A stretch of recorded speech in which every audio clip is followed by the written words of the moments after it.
नमस्कार दोस्तों, stock market studies में फिर से एक बार आपको बहुत बहुत स्वागत है। तो आज मैं डिस्कशन करूंगा एक नहीं दो कंपनीज के बारे में। और इस दोनों कंपनी की डिस्कशन करने से पहले एक डेटा मैं आपको दिखाऊंगा। एक इम्पोर्टेंस डेटा आपके साथ शेयर करूंगा, जो इम्पोर्टेंस डेटा आपको जरूर देखना चाहिए, क्योंकि हम लोग को हमेशा अलग अलग कैटेगरीज के कंपनी चूज करते हैं। कोई स्मॉल कैप, कोई मिड कैप, कोई लार्ज कैप, कोई मतलब माइक्रो कैप। इस तरीके से अलग अलग कंपनी को चूज किया जाता है। तो कोई भी कंपनी चूज करे, सबसे पहले आपको उस कंपनी के ऊपर कन्विक्शन होना चाहिए कि हाँ, वो कंपनी आपको फ्यूचर में मल्टीबैगर रिटर्न देने का कैपेबिलिटी रखते हैं।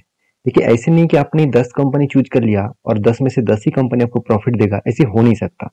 इसमें से अगर 3 कंपनी भी आपको प्रॉफिट दे, बाकी अगर 7 कंपनी आपको लॉसेस दे, फिर भी आप मल्टीबैगर रिटर्न कमा सकते हैं। हाँ, इस तीनों कंपनी के ऊपर आपको होल्ड करना होगा, पेशेंट का साथ बना रहना होगा। ऐसे नहीं कि छोटा मोटा प्रॉफिट आया तो मैं एग्जिट कर लूंगा, ऐसे नहीं है। तो इसीलिए विजय किडे जी के एक बात हमेशा मैं याद रखता हूँ। उनका जो सिंपल सा स्ट्रेटेजीज है, उन्होंने जिस तरीके से स्ट्रेटेजीज को फॉलो करके काम करते हैं, उसी स्ट्रेटेजीज को मैं भी फॉलो करता हूँ। तो उनके कहना है कि अगर आपको मल्टीबैगर रिटर्न कमाना है तो आप हमेशा इस फॉर्मूला को याद रखिए। उसका फॉर्मूला है स्माइल। तो स्माइल का मतलब क्या है? S for small in size, मतलब छोटे से कंपनी जिसका मार्केट कैप कम है, उस तरीके से कंपनी को ढूंढिए। उसके बाद स्मॉल एंड मीडियम, सिर्फ स्मॉल नहीं, मीडियम टाइप कंपनी को भी ढूंढिए। उसके बाद देखिए, आई मीन्स इन एक्सपीरियंस, मतलब उस कंपनी का मैनेजमेंट का एक्सपीरियंस कितना है वो सर्च करिए, कितने सालों का उसका एक्सपीरियंस है। और उसके बाद देखिए, लार्ज इन इंस्पिरेशन, मतलब उस कंपनी का लार्ज थिंकिंग क्या है।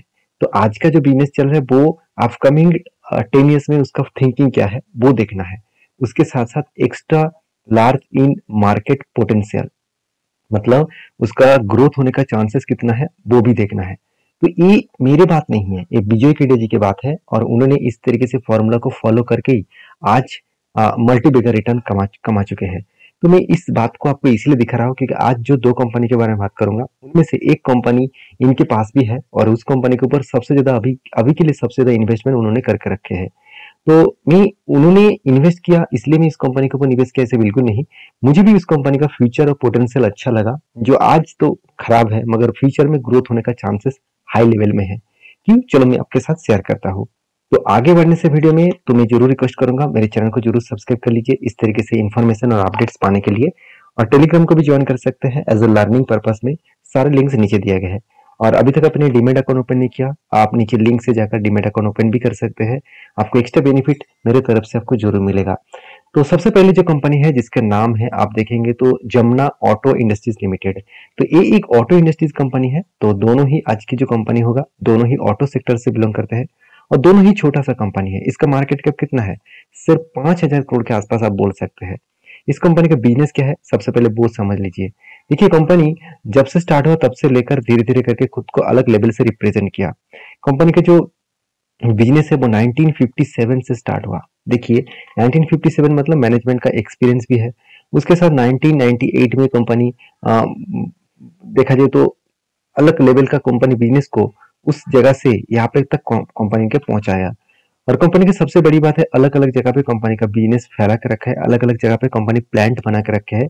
और कहाँ कहाँ पे प्लांट है, जैसे आप देखेंगे तो कंपनी का अलग अलग जगह, मतलब कल कौन सा जगह पे कंपनी का प्लांट है वो भी आप देख सकते हैं। जहां जहां पे इसका प्लांट बना है, वहां पे ही कंपनी दूसरे कंपनी को प्रोडक्ट सप्लाई देते हैं। इसका मतलब अपकमिंग कुछ प्लांट्स इसका बनने वाले हैं जो ब्लैक कलर का होगा। जो एग्जिस्टिंग प्लांट है वो थोड़ा सा ग्रे कलर का होगा। वो थोड़ा सा आपको लाइट कलर का जो दिखेगा वो OME प्लांट है। तो यहाँ पे देखिए, अलग अलग स्टेट में, हर कोई स्टेट में आपको दिखेगा इसका प्लांट। तो कंपनी के जो कस्टमर है वो सबसे पहले देख लीजिए। कंपनी का कस्टमर देखेंगे तो आपको यही लगेगा कि हाँ, कंपनी में दम है। तो इसीलिए इस तरीके से कस्टमर को वो एक्वायर करके, मतलब इस तरीके से कस्टमर के साथ वो डील्स करते हैं। तो देखिए, जैसे अशोक लेलैंड हो गया, फोर्स मोटर्स हो गया, साथ ही साथ मतलब फूसो हो गया। फूसो एक्चुअली देखा जाए तो मित्सुबिशी कंपनी कैटेगरीज के है, और ये एक अच्छा खासा कंपनी है। और वॉल्वो आप सभी जानते हैं, मर्सिडीज बेंज और भारत, सॉरी मर्सिडीज बेंज नहीं, भारत बेंज, ये भी इसका कस्टमर है। तो इसूजू जो एक जापानीज कंपनी है, ये भी इसका कस्टमर है। उसके साथ महिंद्रा, साथ ही साथ देखा जाए तो सिंचानी, सॉरी स्कैनिया, और साथ ही साथ देखेंगे तो और भी देखिए SML जो इसुजू है, साथ ही साथ UD जो ट्रक्स है, उसके साथ एस्कॉर्ट, टाटा मोटर्स। तो इतने बड़े से बड़े कस्टमर इसके हाथ में है, तो एक पोटेंशियल तो बनता है इस कंपनी के ऊपर, क्योंकि इतने बड़े कस्टमर को लेकर जब काम करेंगे तो एक एक्स्ट्रा लेवल का बेनिफिट्स कंपनी को मिलेगा। अभी देखते हैं कंपनी का प्रोडक्ट क्या है। देखिए, गाड़ी में जो प्रोडक्ट इसके लगा जाते हैं, जिसका डिमांड हमेशा है और हमेशा रहेंगे, क्योंकि देखिए जितने सारे स्प्रिंग जो आपको देखने को मिलता है, जितने सारे स्प्रिंग जो स्प्रिंग के माध्यम से पूरा के पूरा गाड़ी का जो चैसिज होता है वो बैठे रहते हैं, मतलब व्हील के साथ जुड़ा जाता है। तो इस स्प्रिंग के माध्यम से ही गाड़ी का पूरा वेट आप ऑब्जर्व करते हैं। तो अभी देखिए नया कैटेगरीज के जो स्प्रिंग है, एयर बस कैटेगरीज के, मतलब जो बसेस में एयर सर्कुलेशन मेंटेन करते हैं, और एयर कैटेगरीज के जो सस्पेंशन है वो भी कंपनी बनाते हैं।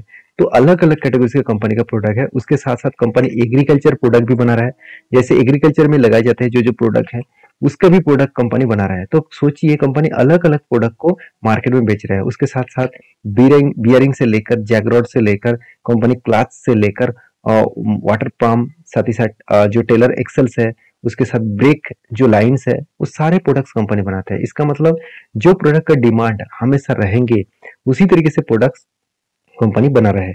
अभी कंपनी का ग्रोथ कितना है और ग्रोथ कितना होने वाला है वो समझ लेते हैं। देखिए कंपनी तो बहुत पुराना है और कंपनी का मार्केट कैप भी ठीक है, ROC ROE दोनों ही बेस्ट है। कंपनी का कर्जा भी एकदम ना के बराबर है, और कंपनी का जीरो डेट कर्जा है, और कंपनी का अच्छा खासा इनकम भी हो रहा है। प्रोमोटर के पास अच्छा खासा होल्डिंग्स भी है।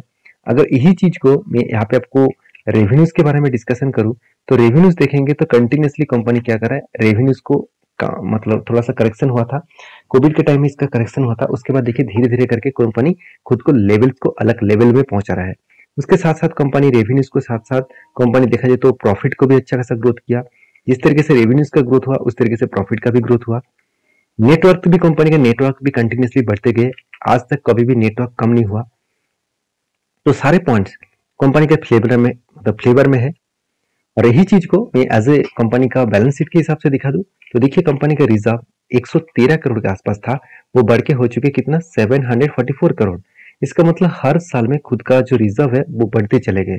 हाँ, पहले कर्जा बहुत ज्यादा था, आज कंपनी एकदम ना के बराबर है, सिर्फ 30 करोड़ के आसपास इसका कर्जा है, और कंपनी की जो लाइबिलिटीज है वो भी लगातार लगातार बढ़ते चले गए। तो हर पॉइंट ऑफ व्यू से कंपनी के ऊपर एक प्लस पॉइंट देखने को मिला।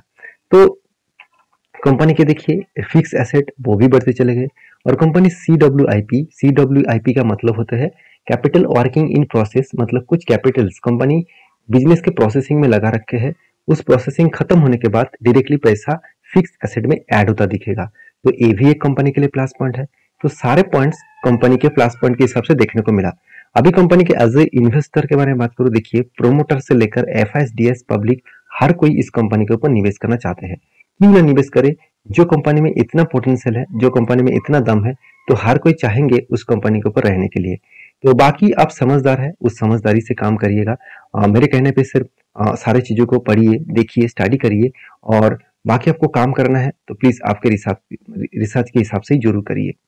तो रही बात इस कंपनी के चार्ट पैटर्न्स का, तो आप देखेंगे तो इस कंपनी का जो चार्ट पैटर्न है, जब से कंपनी स्टार्ट हुआ तब इसका प्राइस था करीबन 11 रुपीज। उसके बाद एक शानदार जर्नी दिखा। 2018 के बाद ऑटो सेक्टर में स्लो डाउन आया, तो इस कंपनी के ऊपर भी बिग क्रेश देखने को मिला। उसके बाद कोविड के लेवल में फिर से इस कंपनी का प्राइस 20 रुपीज तक आ गया था, और आज 125 के आसपास है।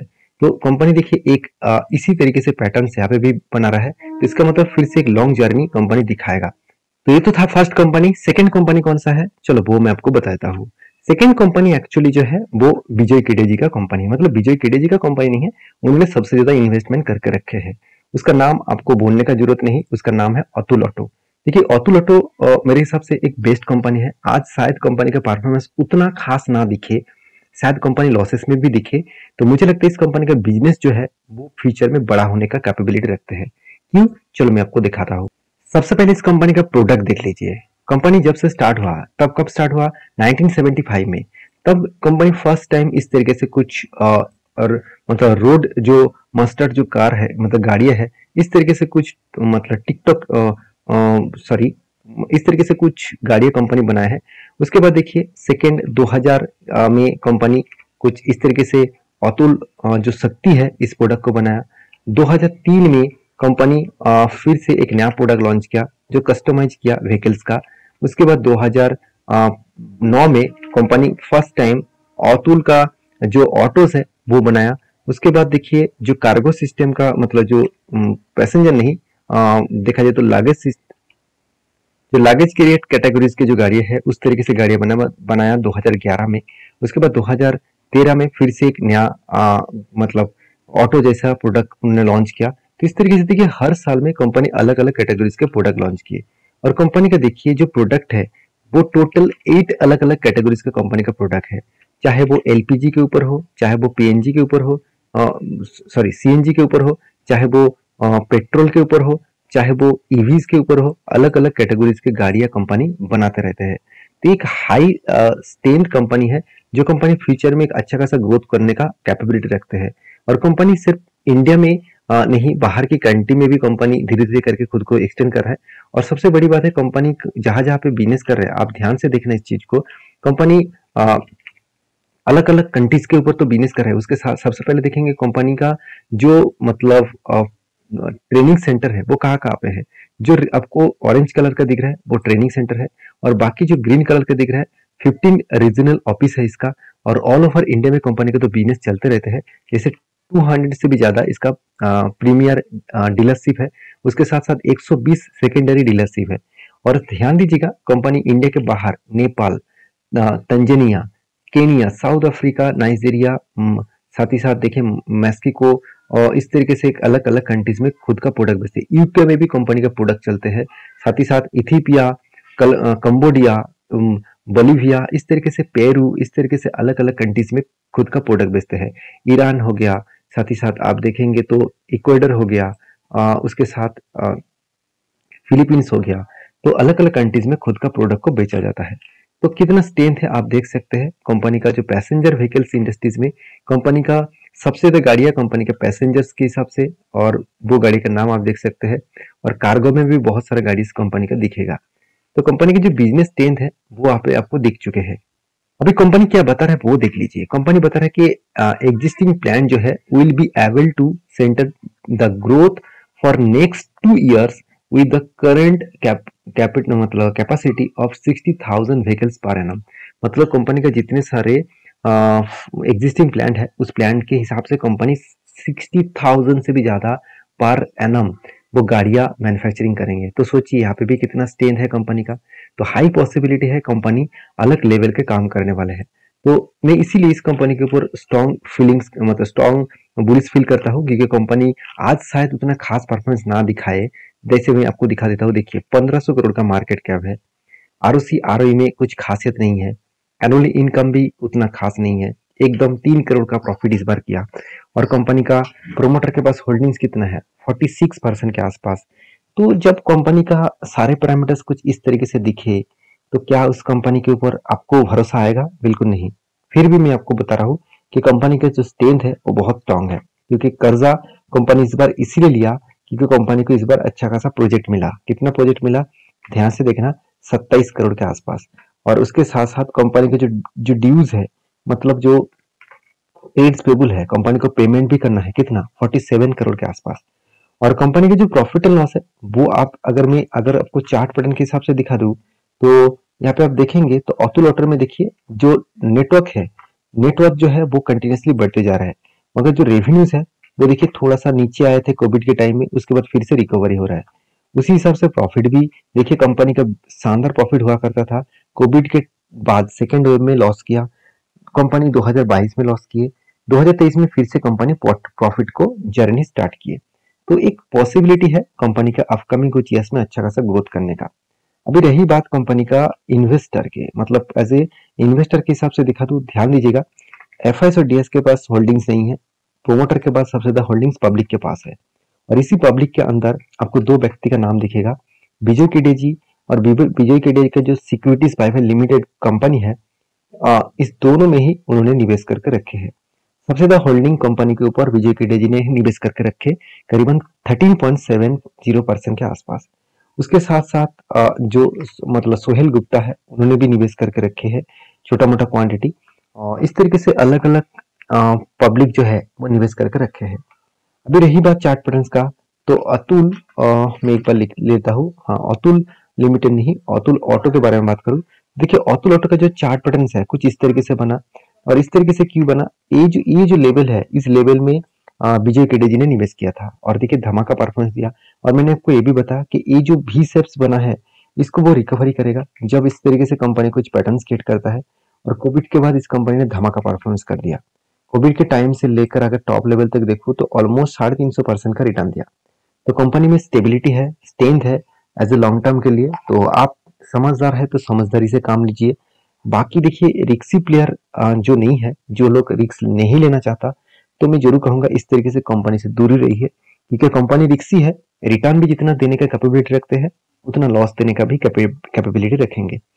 तो मेरे हिसाब से स्टडी करके ही सारी चीज को जानकर ही काम करिए। तो इसी तरीके से वीडियो पाना है तो चैनल को सब्सक्राइब करिए और दोस्तों के साथ शेयर भी करिए। अगर वीडियो अच्छा लगे तो लाइक भी करिए। मिलते हैं नेक्स्ट वीडियो में, तब तक के लिए अच्छे से रहिए, अपने ख्याल रखिए। धन्यवाद।